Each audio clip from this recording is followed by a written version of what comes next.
So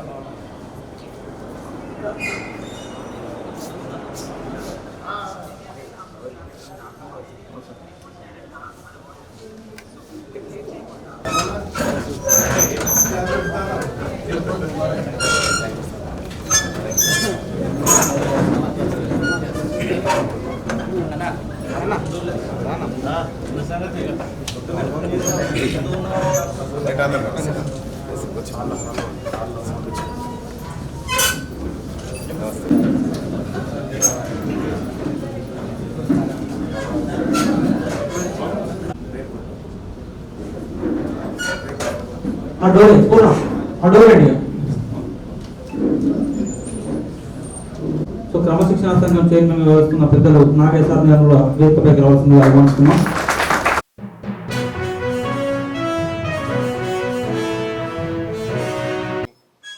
అలాగే ఈ సంఘం యొక్క క్రమశిక్షణ బాధ్యతలు చూస్తున్నటువంటి పెద్దలు గౌరవనీయులు నాగయ్య గారికి, అలాగే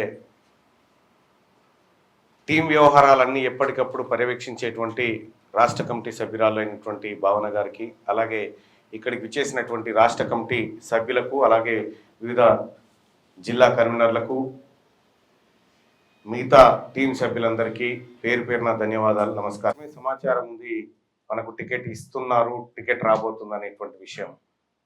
అయితే వరంగల్, నల్గొండ, ఖమ్మం పట్టభద్రుల ఎమ్మెల్సీ కాబట్టి ఈ గడ్డ మీద నుంచి ఒక మన మీటింగ్ ఉండాలన్న ఉద్దేశంతో ఇక్కడ కార్యక్రమాన్ని నిర్వహించాలని చెప్పి నేను రజనీ గారికి రిక్వెస్ట్ చేయడం జరిగింది. అయితే ప్రధానంగా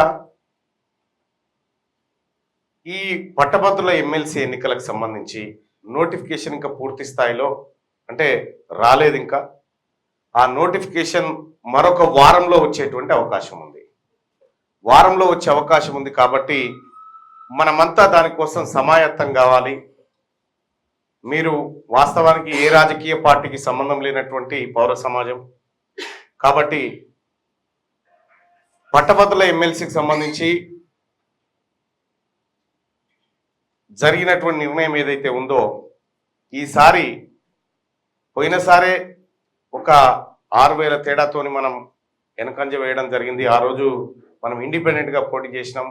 మీ అందరు కూడా సహాయ సహకారాలు అందించి అహోరాత్రులు కష్టపడి ఆ ఫలితాన్ని ఈ రాష్ట్రానికి చూపించారు.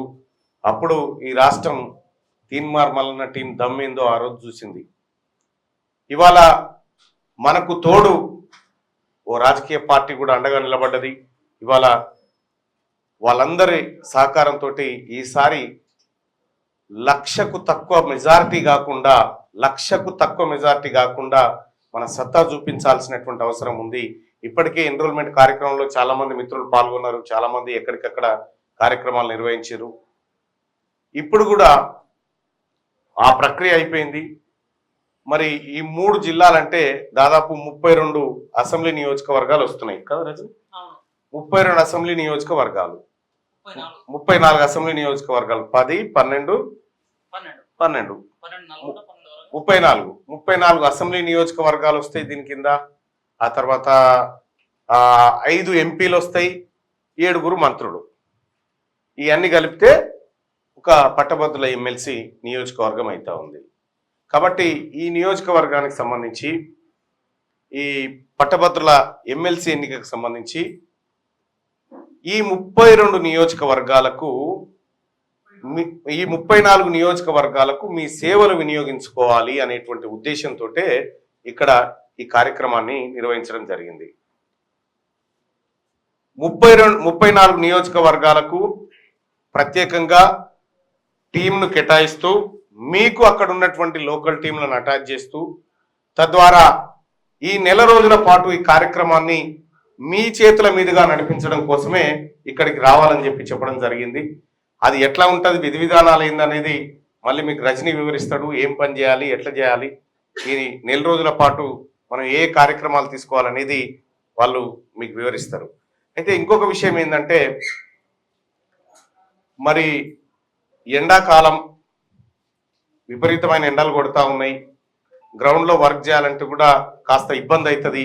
అనుకున్నప్పుడు మనకి ఇంకో వేరే మార్గాలు ఉన్నాయి. ఆ మార్గాల ద్వారా కూడా మనం ఆ కార్యక్రమాలు నిర్వహించుకుంటాం. సపోజ్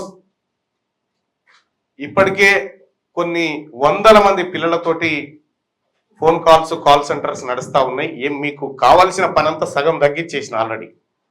మీరు గ్రామాలకు పోయినా, మండలాలకు పోయినా, ప్రభుత్వ పాఠశాలలు అంటే ఎట్లాగో స్కూల్స్ బందే ఉన్నాయి.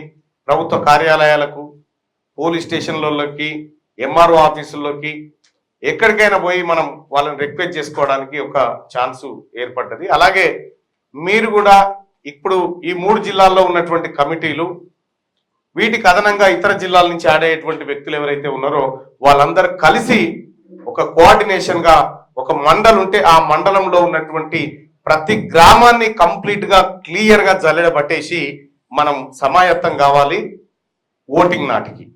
సో ఆ కార్యక్రమాన్ని మీ పైన పెట్టడం కోసం, మీ అందరి సహకారం కోసం రజని ఇక్కడ ఈ కార్యక్రమాన్ని ఏర్పాటు చేయడం జరిగింది. మరి ఆ కార్యక్రమానికి సంబంధించి మరి మీరు ఎవరెవరు ఏ రకంగా సేవలు అందిస్తారు, మీకు ఏ జిల్లాలో అయితే మీరు వెళ్ళగలుగుతారు, ఏ నియోజకవర్గం అయితే బెటర్ అనేది మీరు రజనీతోని ఒకసారి మాట్లాడి కోఆర్డినేట్ చేసుకోండి. క్లియర్గా చెప్పేది ఏంటంటే రాబోతున్నటువంటి పట్టభద్రుల ఎమ్మెల్సీ ఎన్నికల అంశమే ఇప్పుడు మనం మాట్లాడుకుంటున్నటువంటి అంశం. ఈ ఎమ్మెల్సీ ఎన్నికలు అయిన తర్వాత